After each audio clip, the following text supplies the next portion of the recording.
I'm here to welcome you to the Hunter College Distinguished Writers Reading Series. And my name is Catherine Barnett, and I'm here with Claudia Rankine.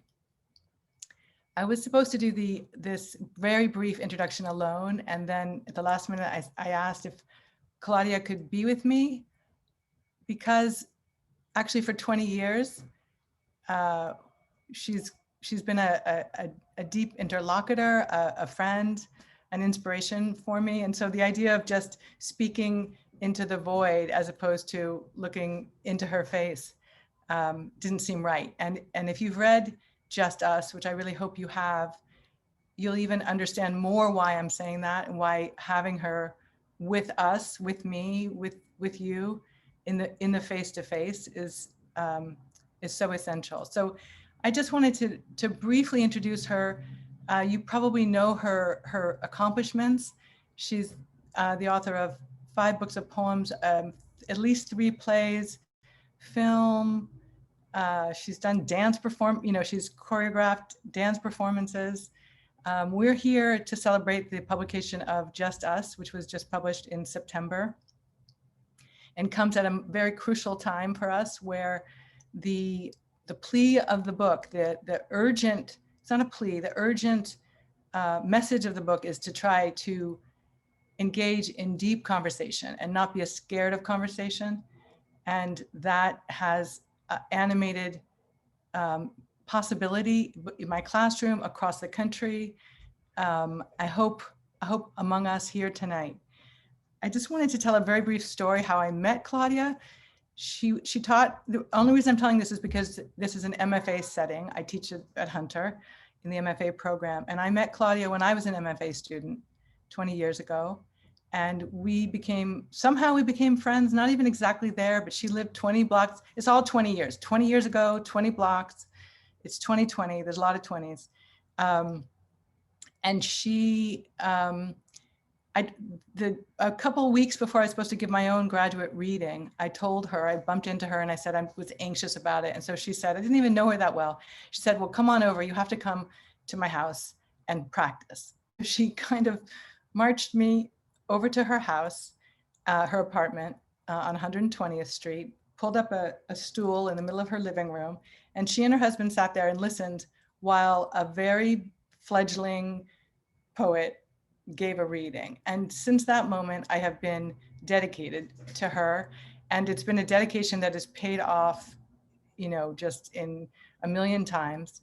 We are so lucky to have her tonight to read from Just Us. I want to say one last thing before I give it over to her, which is in a recent conversation, she talked about Just Us as a kind of a creative act of close reading. It's both a creative and an intellectual act of close reading, where she's close reading, not an academic text or even a literary text, but she's close reading this world that we are trying to navigate through.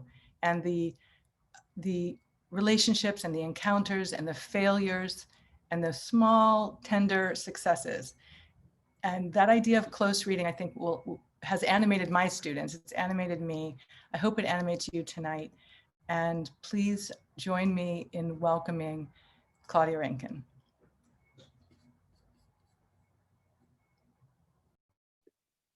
Catherine, thank you so much for that introduction.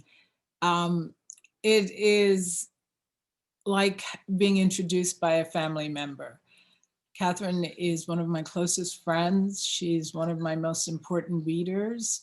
She is the person who I share almost everything with. So I'm glad we're sharing this moment, Catherine, and thank you for that lovely introduction.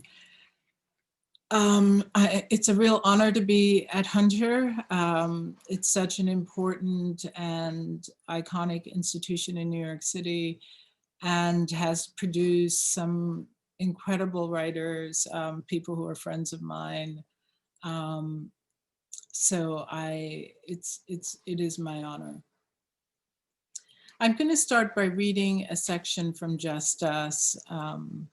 called Ethical Loneliness. And the definition of ethical loneliness comes from the philosopher Jill Stouffer. She says, ethical loneliness is the isolation one feels when one, as a violated person or as one member of a persecuted group, has been abandoned by humanity or those who have power over one's life possibilities. So the ethical brings that loneliness into a civic landscape, as opposed to, a feeling of personal loss or personal loneliness.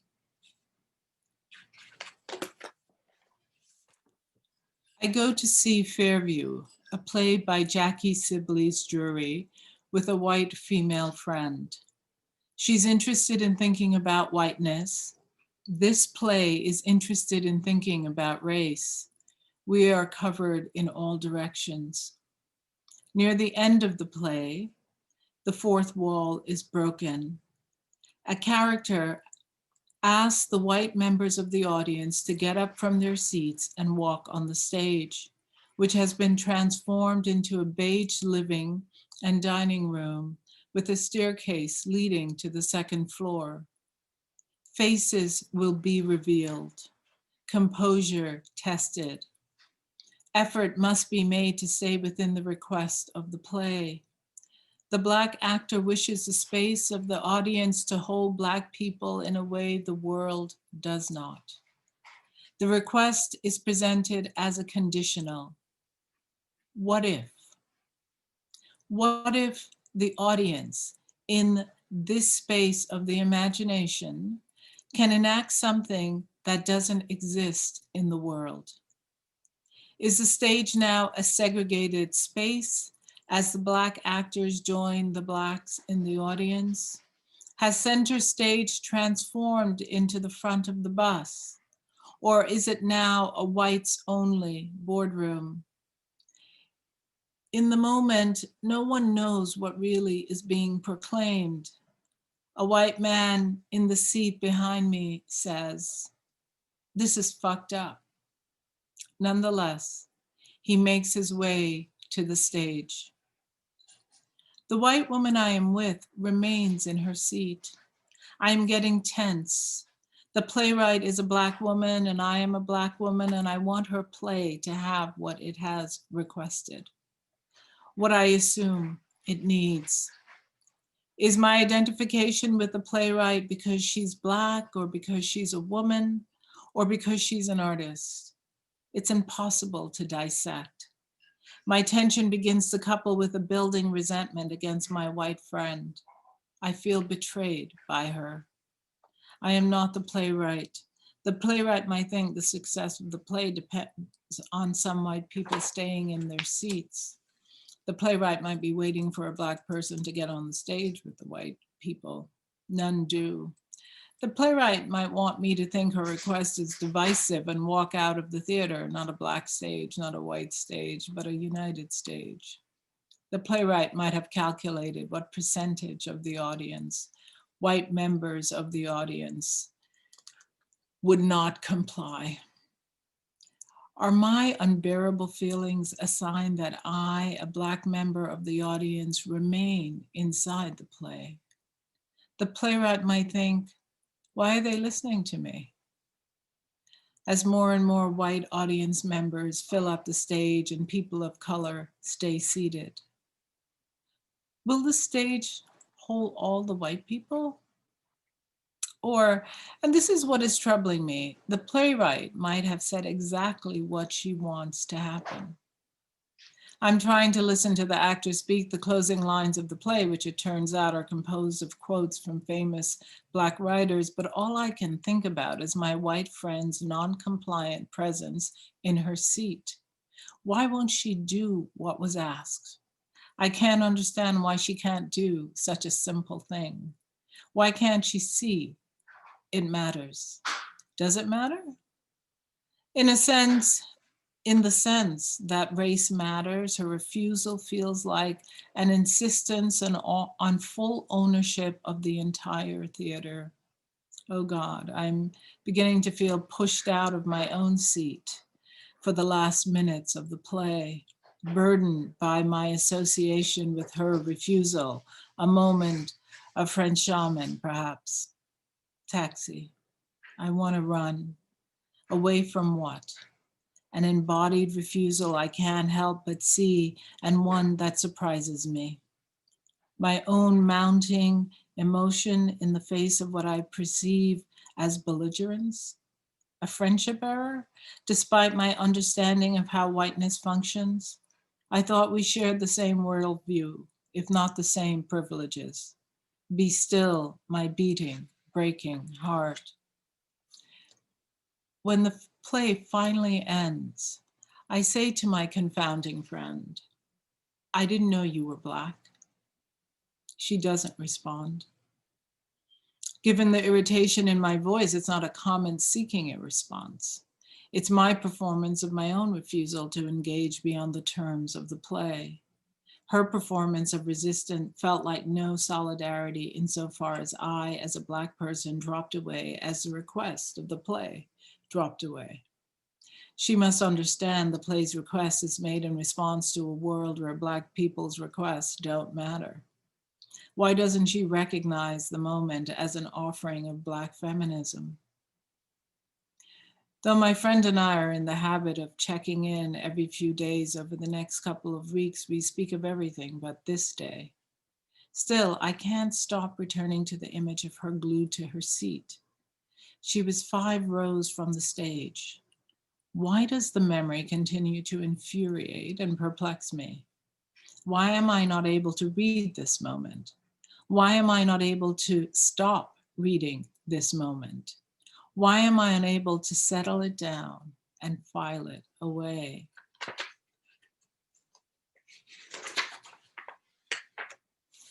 Is my friend's refusal to stop, to move, to be seen moving, to move, a move she needed to make? Is it a message, a performance of one? Is she telling the Black audience, you all don't get to look at me. You don't get to see me as a white specimen. This is fucked up, the man behind me had said. The unconscious, as I understand it, can lose context or perspective. Maybe my friend cannot bear to be told what to do, and how that started and where it will end has little to do with her whiteness or everything to do with her whiteness.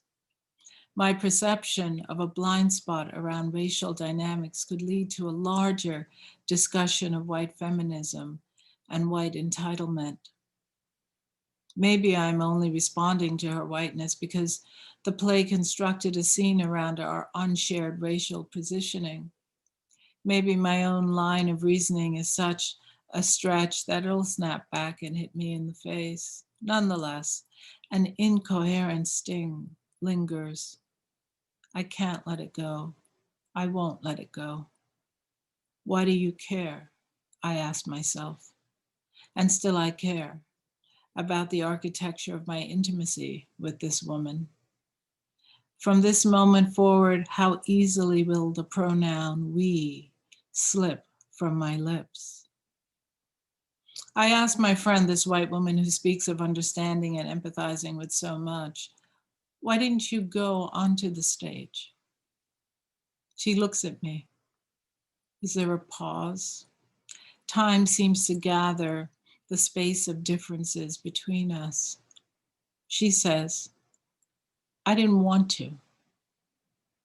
I'm still looking at her. What does she see in my face? You didn't want to. Is she speaking about exhaustion? Exhaustion, I can understand. Exhaustion is tied to fatigue, and addressing the onslaught of an internally rejuvenating racism brings forward exhaustion, fatigue in all of us.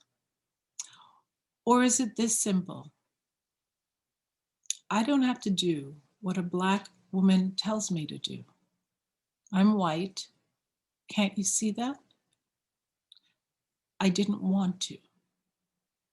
And what I want is what matters. In the end, I am a white woman. I am the one who matters. I didn't want to. Are those the unspoken sentences that I am to defer to? Within the little I know of this woman, this moment seems to show how little the little is. I know her answer to me is no answer. I know the real answer, or more realistically, the real exploration is within the conversation she has with other people, perhaps other white people, perhaps her white therapist. Those conversations in my imagination hold me as the one who cannot let anything go.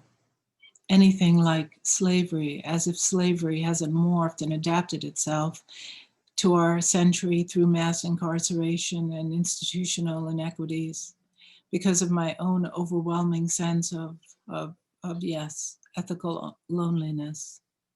I am not her confidant. I am not the one to be shared with. I am not one. I am not the one she trusts with her whiteness. I am not, as I had thought, the friend I imagined. But when I ask her, I give her the essay, and then I ask her if she would like to write a response, and she does, and which is why we're friends, I guess. And this is what she said. May be of interest to you and important to me. I know I shrink, sometimes a lot, sometimes a little, from scenes where I'm asked personally or generally to feel bad as a white person, where whatever else is being asked, I'm also being asked to feel shame, guilt, to do penance, to stand corrected, to sit down, chastise. Obviously, some of this shrinking is just because who wouldn't? No one enjoys being chastised. Or do they? This is where my reaction becomes important to me. I react with a kind of nausea when I smell, as Darrell Pitney put it, white audiences who confuse having been chastised with learning. Of course, there are reasons to feel shame, guilt, to be corrected, etc. That is, there is a real history. And there are real situations and experiences and exchanges that call for them. And some of my reaction is per who wouldn't, straight up defensive. But situations, claims, blog posts, diversity, workshop activities, whatever, manufactured specifically to elicit white shame, penance, etc., make me uneasy. I feel like unholy transactions are in the offing, like white moral masochism is getting a thrill. And so that response, which goes on, is followed by an erasure. But I also wrote the opening poem based on that response. What does it mean to want an age-old call for change, not to change? And yet also to feel bullied by the call to change. How is a call to change named shame, named penance, named chastisement? How does one say, what if, without reproach? The root of chastise is to make pure. The impossibility of that. Is that what repels and not the call for change? What if what I want from you is new, newly made, a new sentence in response to all my questions, a swerve in our relation and the words that carry us, the care that carries. I am here without the shrug, attempting to understand how what I want and what I want from you run parallel, justice and the openings for just us. Thank you.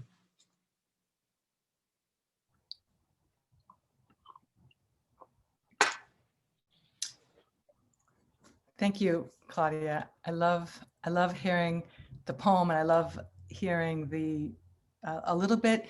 Part of what's so special about having you and in the series in general that we have is a chance to understand a little bit about how things get made, and this book especially, it carries us through that. Like it sort of shows us the way, because we're moving in back and forth between the inner and the outer realities that you're looking at. And that was so beautiful excerpts to show some of that. I want to encourage everybody to read the book. I'm going to invite now the graduate students, both the poets, nonfiction writers, and fiction writers, into the gallery. And the poets are going to start off, and then fiction and nonfiction will ask. I just wanted to, I don't think I said earlier that Claudia is so cross-genre, full of hybridity, and her wonderful book Citizen, which won the National Book Critics Circle Award in poetry, was also nominated in criticism, and that's just extremely important to us, in the sense that you can make art out of criticism and criticism out of art. It's just a new, I mean, it's not new, but she's pushing it in new ways. So I'm going to welcome our MFAs. Can you all come in? I don't know if you're here yet. Hi, everyone. Thank you, Claudia. So we have, we're going to have about 20, 25 minutes of Q&A with the poets, and then nonfiction and fiction, and then we'll open it up to the general audience. And I think my poets are prepared. Grayson, did you want to start? Yeah, I can start. Can you hear me? Yes. Hello, Claudia. Thank you for. Hi, Jason. I'm so glad you read that excerpt. That was a really tender and intimate part of the book for me, and very compassionate. And I'm just glad to hear it. That's just a comment. My question is, your book is in many ways collaborative. Your partner, your friends, and your colleagues often serve as contributors and subjects. In this way, Just Us feels to me like a collage of community as much as it is a collage of various modes and materials. Could you speak a bit about collaboration and community in your practice, and the inclusion of people dear to you as subjects? That's a great question, Grayson. Thank you for it, actually. You know, until I started writing plays, I didn't understand how much I could be in conversation with others. But the act of working on plays where I was dependent on actors, their ability to take in the language had a lot of influence over what stayed in the text. And also the writing of the play was to try and get voice. So often I was listening to other people to hear authentically how to say a thing. And sometimes Catherine and I would sit across the table from each other and just talk it out to see what was believable as a dialogue. So that once that happened, I think it shifted what was possible in my prose and poetry. I then started bringing more conversations to the page, and with Just Us, you know, I literally said to people, you know, read the essay. It is about you and me in conversation. And if you have a response, I will print that response exactly as you give it to me. I won't change it. And people were generous. You know, they were literally giving me their words to add to my process. And so I feel incredibly lucky to have friends who were willing to do that. So yeah, so now collaboration, hybridity, it just, who knows next time, God knows what I'll do next. I don't know. I think we have a question from Michael Jefferson in poetry also. Hey, Claudia. Thank you for doing this. Um, Hi, Michael. I was wondering, where do you find the stamina to exist in what I've always considered a predominantly white space?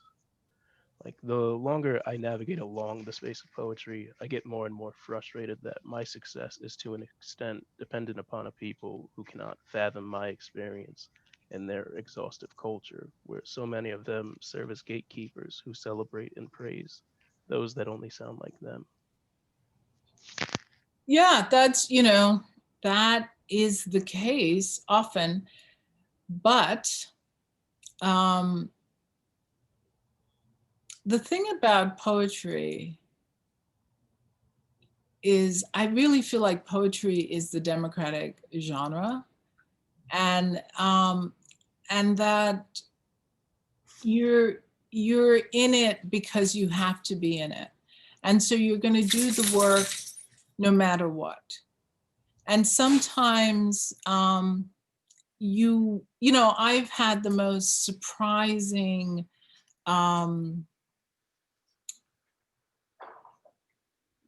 mentors, you know, people who I wouldn't naturally think would have been that person for me. And they were people like Louise Gluck, who just won the Nobel in poetry when I was in college. And other people. And, you know, so I think it's even though the gatekeepers have often been invested in a kind of writing that replicates their own writing, you also never know who will help you. And that is across race, it's across gender, it's across age. You know, your readers are just out in the world. And if you're lucky, you'll find them. And they will, you know, they will be with you. But I don't mean that in a kind of Pollyanna way. I think you will also come up against a lot of people who are like, no, because they are unable to enter into what your work is. When I wrote Don't Let Me Be Lonely, a book that, you know, is a book that's very close to me. I was with Grove Press at the time, and they said, we're not publishing this. This is nothing. This is not poetry. I don't know what this is. We're not publishing it. And I was a little shocked. I was like, what? I thought you were my publisher. And not only did they say that, but there was a white poet, well-known poet, who was a friend of mine. And I remember he and I went for a walk in Riverside Park. And he said, you know, Claudia, I want to tell you that Don't Let Me Be Lonely is a terrible book. It's really bad. And it was, you know, I said to him, it was one of those moments where you're like, oh, okay. But then it was a good moment because it made me think, I don't care. I don't care what you think. Because this is what I mean. This book is what I mean. And if this book is going to go down into, you know, forgotten, unpublished, that's okay, because it's what I mean. I wrote the book I meant to write. And then when it got you know, Grey Wolf took it and they published it. And I cannot tell you, I have a file of letters from all over the country of people who said, this is my book. Thank you for writing this book. And so you just don't know. You just don't know, you know? Like, I had no idea that would be the trajectory that went from it. I even had another guy, this guy was actually Black, he wasn't white.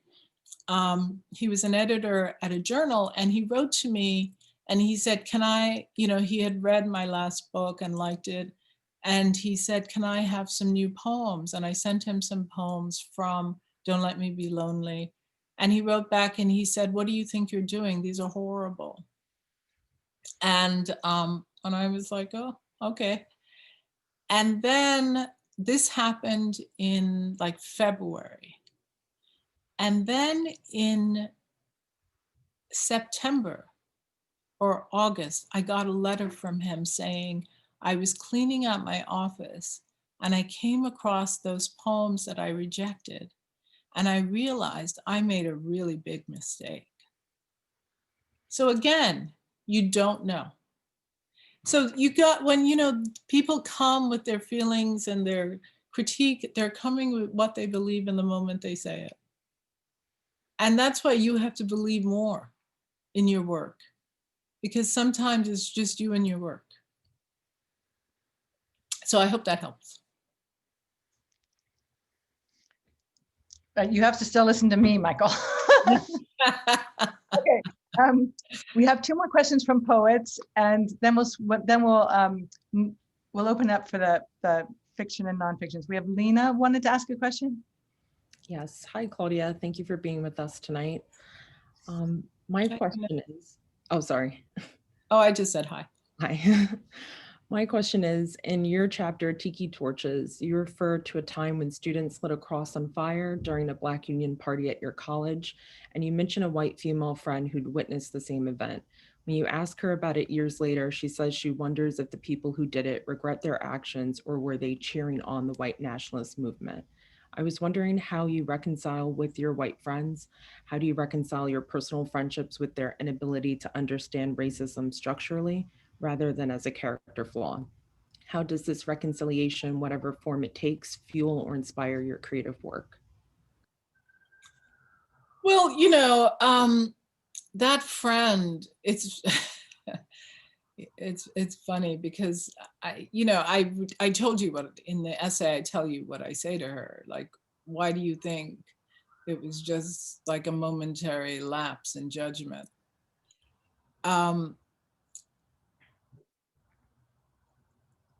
I think that people are complex, and and friendships are complex.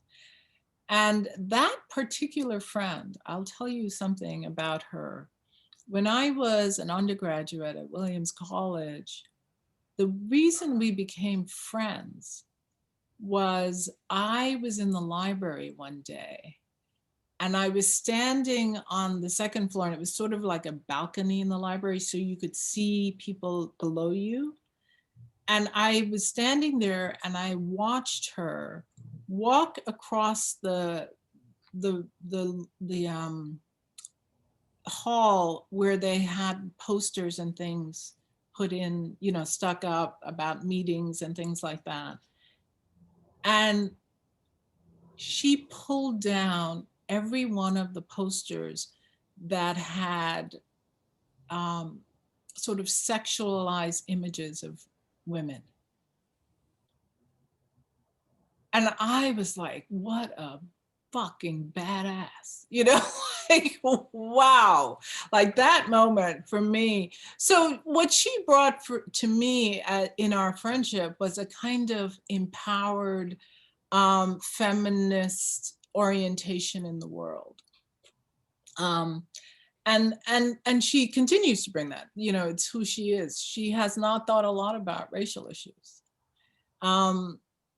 And she's somebody who does economics now, and I remember saying to her, you should think about how race impacts economics. She's like, that's not what I do. I was like, okay. And now she's totally gone the other way. So I think, friendships are long. People come to things when they come to them.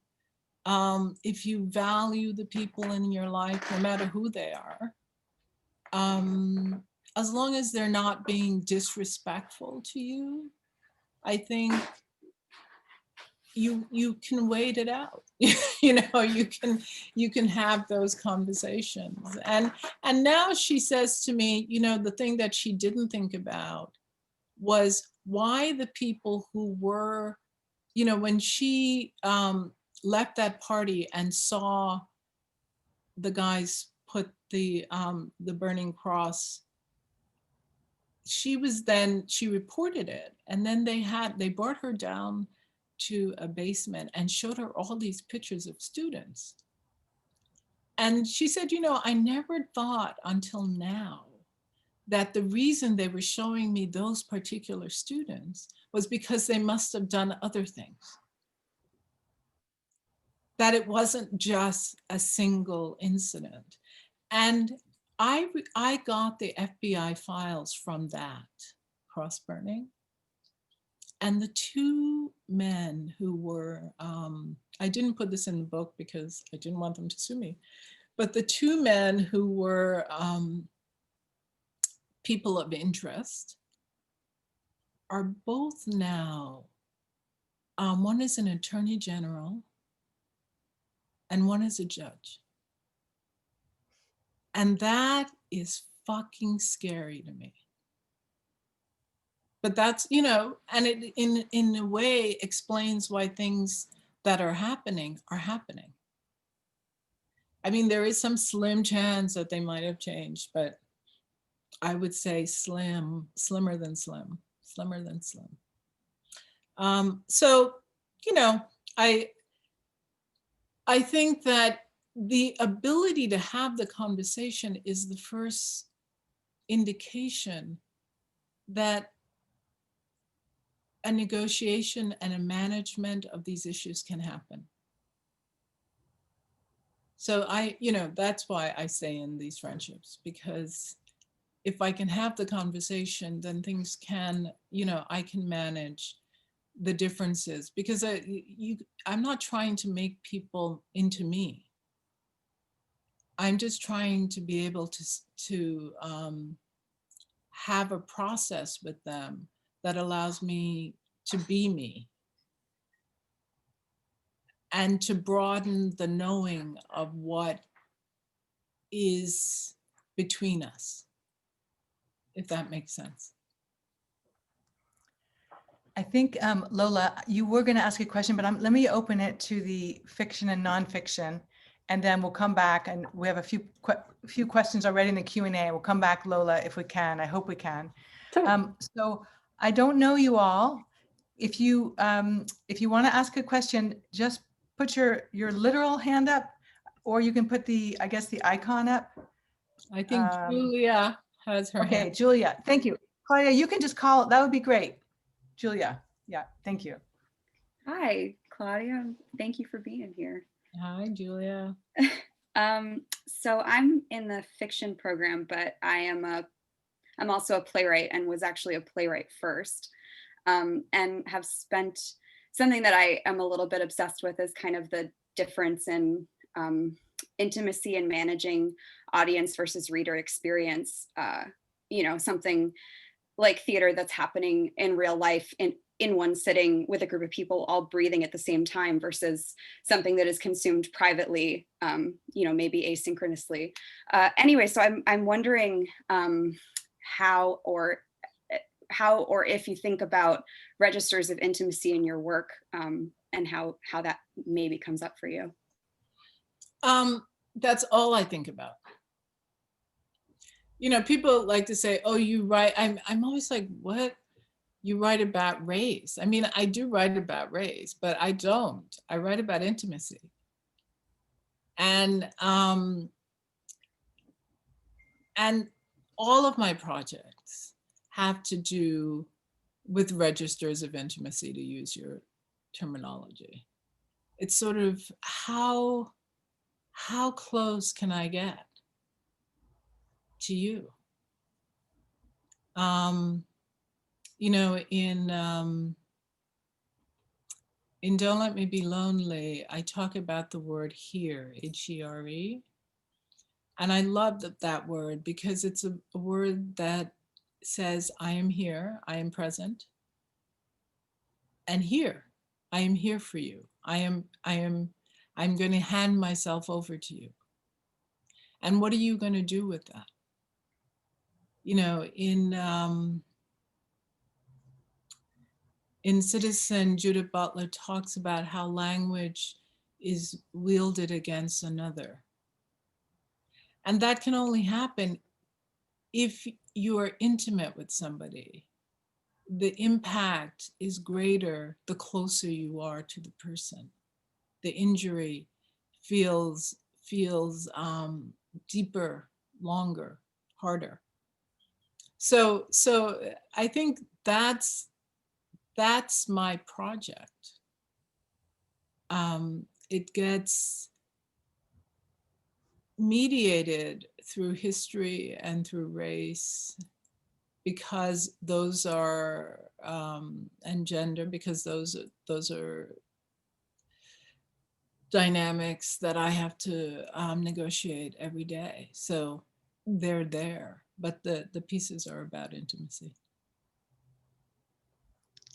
Thank you, Julia. Claudia, if you see somebody, because I'm just scrolling across the screen. Anybody else from fiction or nonfiction? We have. I see Bernard. Bernard. Oh, Bernard. Hi, Claudia. Hi, Bernard. I'm in the fiction, and I Oops. actually am teaching your book in the Distinguished Living Writer course. So for the undergrads that are here for my class, hello. While reading this book, I constantly found myself thinking, who is this for, and who were you writing to? And I was just wondering if you thought about audience while you were writing this book. Yeah. Audience, this question keeps coming up, and I think it surprises me a little bit, because I feel like any book is for anybody if they're into it. You know, like, you don't know who will find their way into a book. So I don't think, oh, I'm writing for anybody in particular.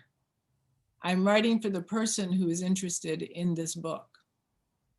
And they will only know it if they keep reading past the first 5 pages, you know? But it has, I think, because it's a study on whiteness, people think, oh, this book is for white people. But that's not true. The book is about the culture of whiteness, which all of us are subject to. And in order to look at the culture of whiteness, which everybody, including white people, are controlled by, I wanted to talk to some white people. But I also talk to Black people in the book. I also talk to Asian people. I also talk, you know, so everybody's there, just more white people than not, because the kinds of moments that bring whiteness to the surface in the most stark ways happen in these conversations with white people most of the time. And then sometimes it's, you know, my Black friend whose kid is called violent. And then that's another kind of conversation. Or my Latinx friend who doesn't think I should say that Cruz is a junior partner in white supremacy, you know? So those kinds of things. But the book is about the culture of whiteness. It is not specifically for white people. And because, to go back to the last question, I am talking about intimacy, I would assume that anyone who was interested in what conversations are and what they make possible, what that kind of building between two people can achieve, that would be the audience. You know, somebody who is interested in that process.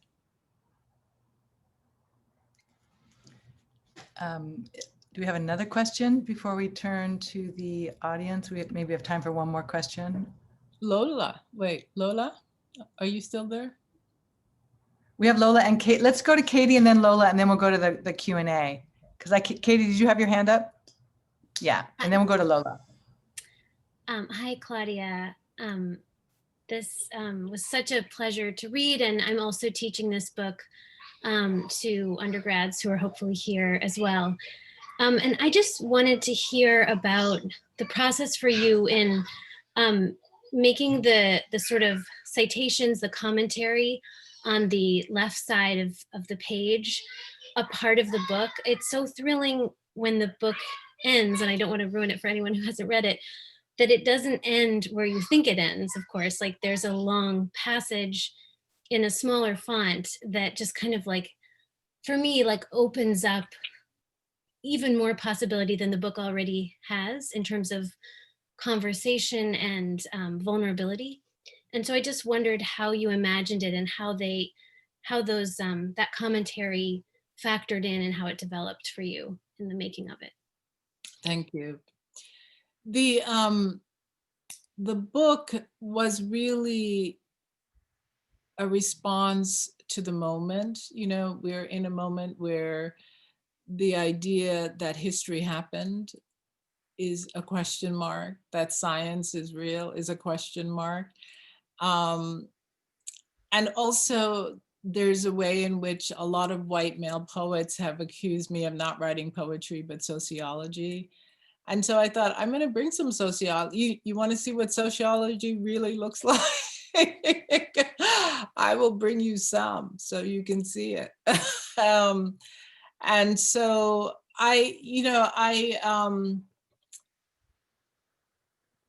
the process went like this. I would have a conversation with you. That conversation would stay in my mind. So I didn't know when we first started talking that conversation would end up in the book, with the exception of talking to white men on planes. That one was a deliberate enterprise. But the other ones, they were random. I had lots and, hundreds of conversations, but the ones that end up in the book, they ended up there because they gnawed at me. They stayed with me. And I wrote them down. I would write down the conversation, and I hired a psychiatrist for this project. I had never met or worked with her before. She's a white woman who does mostly gender stuff, Irish. And I said, what I would like you to do with me is go through these conversations and discuss with me why you think I did or said or felt the thing that I did, felt, said, and why you think my interlocutor said, felt, did. And that's what we did. I read her the essay and we talked about it. We talked about my feelings, why I thought, what she thought. And then I went back and rewrote the essay based on our conversation. Didn't change the facts, but it changed the reading of it in a way. And then I hired a fact checker, a real fact checker in the world who usually works with lawyers. And he and I went through the conversations to find out, if you said this, what is the premise of that? Like, what's behind it? What's the history? What are the events behind it? And for example, he's the one who requested the FBI files for the Williams racial bias attack. And then we went through, I did research, he did research. And then the question was like, what to do with that research? Because I'm saying things and I'm not going to change what I said based on what I now know. So the system of the fact check, yes, maybe, no, came up, and that's how that. And then once I figured that out, I decided that the fact checks, because they might shift something right, right in the middle of the conversation, that they should be right there. And not at the end, or not hidden, or I didn't want to rewrite it with the real fact, the actual facts, if that's not what I said. If I said something like, I think one of the contested things was I had said that white men made up, I think, 35% of the population. And it was really something like 33%. And so I couldn't go back and change it to 33% because I had said 35%, and because they're somewhere in the 30s, it moves actually, but they hold 75% of elected office. And that moves as well, but within range. And so that's how the recto and verso side.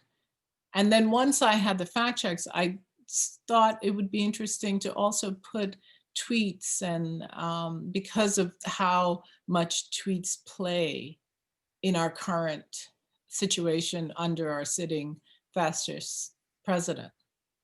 And then images came, and so that space on the verso side of the page became much more fluid. It could hold all kinds of things, and I started using it more and more. And then the final step was to take the essay and to give it back to you, if you're the person I had the conversation with, and say, is this the conversation we had? And would you like to write a response? And nobody ever said, this is not the conversation we had. No one ever said, I didn't say that. Everybody said, you said that and I said that, but it's not what I meant. That's not what I meant. And then they would write down sort of what they meant. And in some cases, like the CEO guy on the plane, it was interesting to me that he added in stuff that I would never know if he didn't tell me. Because when we talked, I was really moved by his letter, because he said, I lied to you, but I don't even know why I did it. Why did I say something that wasn't true? I don't even know.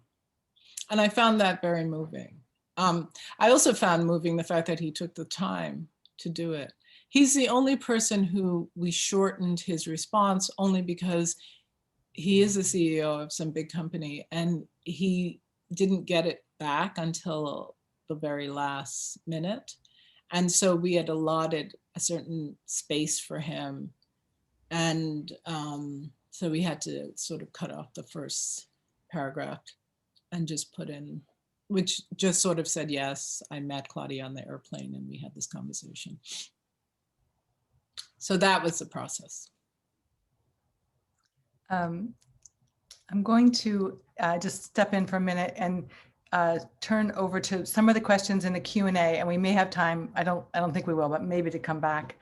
I have something from E. Madison Shimoda, which says, not a question, but I just wanted to thank Michael Jefferson for asking this important question and Claudia's insightful answer. So I just want to put that in the room. And one question here from Robin D. says, Claudia, when you sit down to write, do you know ahead of time which genre the material is best suited for?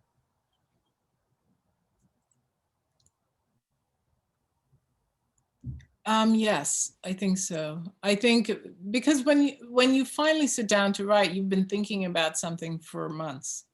At least I have. It's, it's something that's why I'm never too worried when I'm not writing, because I know something is sort of working itself out. And so when I did the plays, I did the play because I really wanted to see how racialized language was embodied in real people on the stage. And so that's what I was moving towards. With Just Us, I knew it was going to be essays primarily, because that is the form that would hold the conversation on the page to be taken apart, to be close read. That's the place where I had the most leverage and flexibility in terms of creating a kind of close reading of these moments. So I by the time I sit down, I have a sense of what the field will be. And thank you, Claudia. There's another question here, which is always a good question. Which poets, writers are important to you in your work? Which poets, writers are important to me in my work? Well, Catherine. I read everything Catherine writes. I think Wordsworth. I love Wordsworth. I think initially Yeats. Yeats was the poet that sort of blew my mind in terms of the sort of lyrical language and the irritated sensibility. I mean, you know, like Yeats would be writing about the politics in Ireland, but he was also writing about how much Maud Gonne, the woman he loved, was an asshole for not loving him back. And, you know, and then he would come up with phrases like, she's made a mess of her meat. I was like, what the fuck? But that, you know, I get it. He's mad. And so I even went to Sligo to study at the Yeats conference when I was a junior in college. I don't think I had left the United States before that, besides immigrating from Jamaica. So it was my big trip. But I took that trip because of Yeats. I also love Vallejo.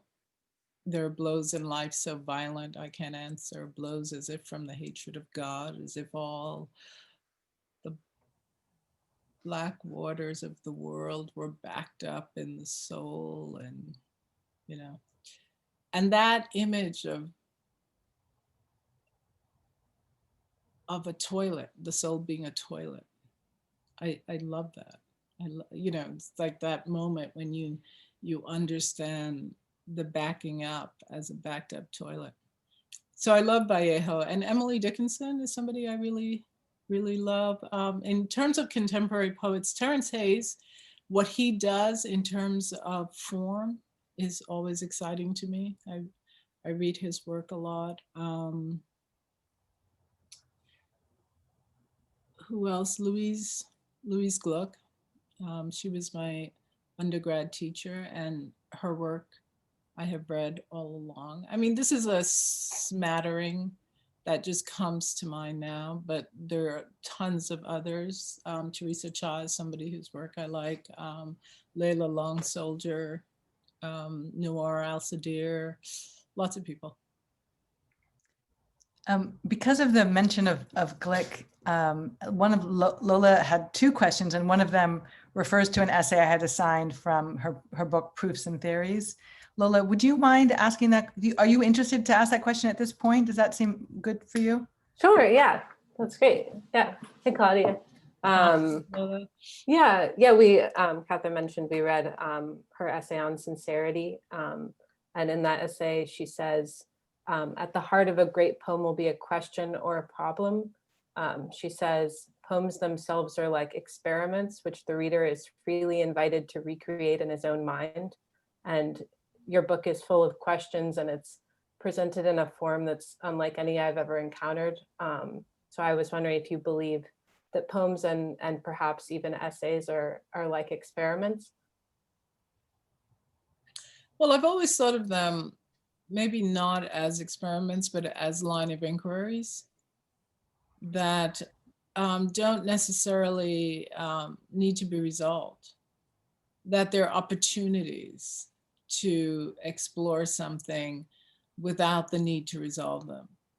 I mean, in a way, I think that that's why I'm not a fiction writer. That's why I can't imagine myself writing a novel, because the idea that you would have to account for everything and resolve it is beyond my sense of how complex life is, that you can only hold certain threads, and then you have to lose some of them in order to gain others. And the associative